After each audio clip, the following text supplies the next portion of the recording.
In the field of journalism, my first career, reporters are often looking at sources for nonverbal body cues, something that can give away, is this person being honest? Or is they holding something back?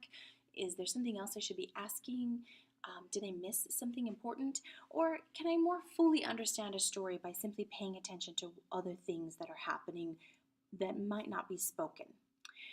Um, Also, to gain trust of readers or viewers, journalists often need to portray their own body language, their own cues, things like leaning in, showing interest.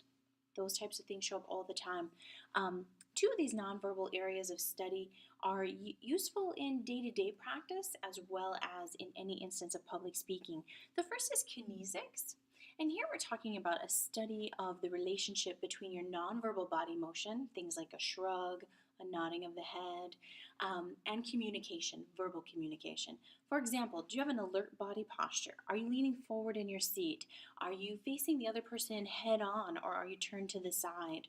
Are you nodding your head? Are you stroking your chin? Are you looking thoughtful? All of these are nonverbal forms of communication, things that in a traditional classroom we pick up on all the time. Professors are paying attention to those. We need to know what's happening. In this type of setting, it's a little more difficult. You can read some of my nonverbal body cues, but I can't read yours in turn. That will come later in some of your video-related projects where I'll be paying attention to what's happening for you.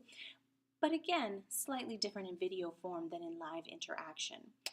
As you also think about an area of study, it would be proxemics. This is the level of distance between human pairs as they converse. So intimate distance, the first that we'll talk about, this is really only my husband and I. For the most part, this is a space that's 12 inches or less. And is usually reserved only for those with whom you have a really close or intimate, hence its name, relationship. So my daughter might stand exceptionally close to me, but for everyone else, I'm going to want you just a little bit farther away. Personal. These are the people that you do feel more comfortable with. This tends to be 18 inches to 4 feet. So anywhere from an arm's length to me speaking, say, to the first row of a classroom. That's a personal distance. For most people, this range or this circle for you is friends, parties, work gatherings, reserved only for those that you really want to hear your conversation if you're speaking in a normal tone of voice. The third is social distance. In social distance, we're talking about 4 to 12 feet, pretty much when I'm speaking to a classroom, a normal, traditional size classroom, 4 to 12 feet away from me. Work meetings, if I'm in a boardroom, the person at the very opposite end of the table from me, probably between 4 and 12 feet away, right? It could include some levels of public speaking as well. It really depends on the room size and the grouping. The final distance in terms of proxemics is public, and this is anything beyond that 12 feet mark. Two-way communication here is difficult. I may hear the loudest voices out there, but for the most part, I'm not interacting with you one-on-one at any time. Think political rally, a fundraiser, a concert, anywhere speakers, microphones are used, but really in response, all I'm hearing is that general buzzing from the audience. I'm not hearing individual voices or able to interact individually. These can really lead us to conversations about emotions in communication. As with all elements of interpersonal communication, we must first explore some differences and definitions. Namely, how do emotions and feelings differ? Emotions are the subconscious results of our mind reading our psychological feelings. Emotions cannot accurately be described as just feelings because feelings are often described synonymously with emotions. So social scientists tend to agree on several components when discussing this issue. The first are physiological factors. Strong emotions lead to bodily changes. For example, fear. This can lead to increased heart rate and rise in blood pressure, adrenaline secretions, elevated blood sugar, slowing of digestion, and dilation of the pupils. This fear response is very physical, right? So those are emotions. How you describe those emotions are your feelings. You also want to think about, from a social scientist perspective, nonverbal reactions. Feelings are often apparent by observable changes in appearance and behavior. So appearance changes include things like blushing, sweating, um, subtle changes of skin tone, or how some people will get like blotchy rather than simply just blushing. Behavior can include distinctive facial expressions, posture, gestures, social tone, how fast you're talking. For instance, some people start to talk really, really quickly when they're nervous because they have to get it all out, right? Other people, like me, just tend to talk fast in general. So again, judging those baselines. You also want to think about the cognitive interpretations. The same physiological factors for fear can also indicate excitement, joy, and lots of other emotions. It is our mind that ultimately determines how we interpret them.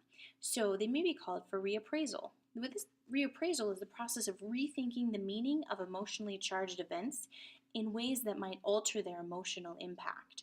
It's not always about denying your feelings, but really recognizing and acknowledging emotions such as anger, hurt, and grief, as well as happiness, love, and even relief. Verbal expressions are often supplemental to these. For instance, nonverbal cues might not be enough, and then talking about them is really important. But how do you talk about them? Tone, volume, and your rate of speech can be everything. So, for instance, I was in an exercise class today with my husband. I have a knee issue. We were doing some squatting, lunging thing that is really, really bad for my knee. And the instructor noticed a change in my facial expression before noticing a change in my willingness to do a physical event. So I was still participating, but my face was saying, this is a really bad idea, right? What the instructor later told me after class was that the first thing the instructor saw on my face was fear, then realized it was actually pain. So again, you might see something, but until you're having a discussion, until the instructor was like, hey, Jill, everything all right back there? And I was like, knee, pain. They were like, oh, okay. Couldn't understand at first why you might be afraid of lunges, then recognizing, oh wait, it's the fear of the pain perhaps that he was seeing.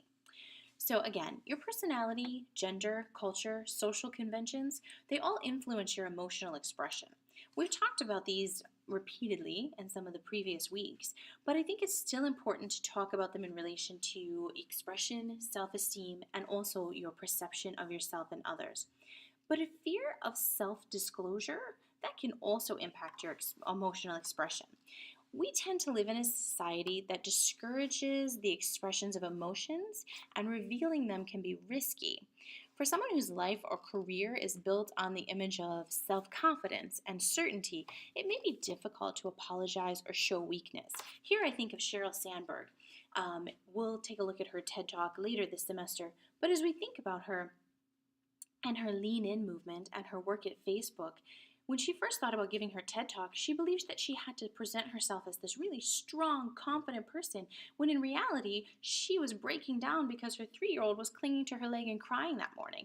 And it took her husband to remind her that it was important to be real, to acknowledge that, hey, we all have bad days. Talk about that. Be real. Show who you are. The flip side of this coin is that I think today, with social media, we, as a society, millennials and Gen Zers especially, tend to overshare in certain situations because they are more comfortable with that social type of self-expression.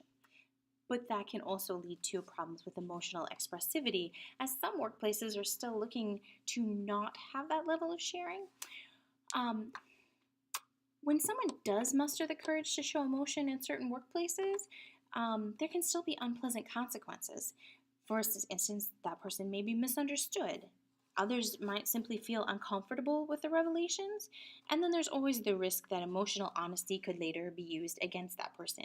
You also have to think about the career in which you're considering your emotional expression. For instance, those who are responsible for our safety probably don't want to be the people we hear expressing their fear of keeping us safe, right? If I'm getting up to teach you about interpersonal communication, you probably don't want me to express to you that I have a lack of social skills or I fear speaking in public. After all, I'm supposed to be teaching you how to do those things, right? So again, emotional expressivity How are we expressing it? In which ways? And is it an accurate reflection of what we're doing and or saying?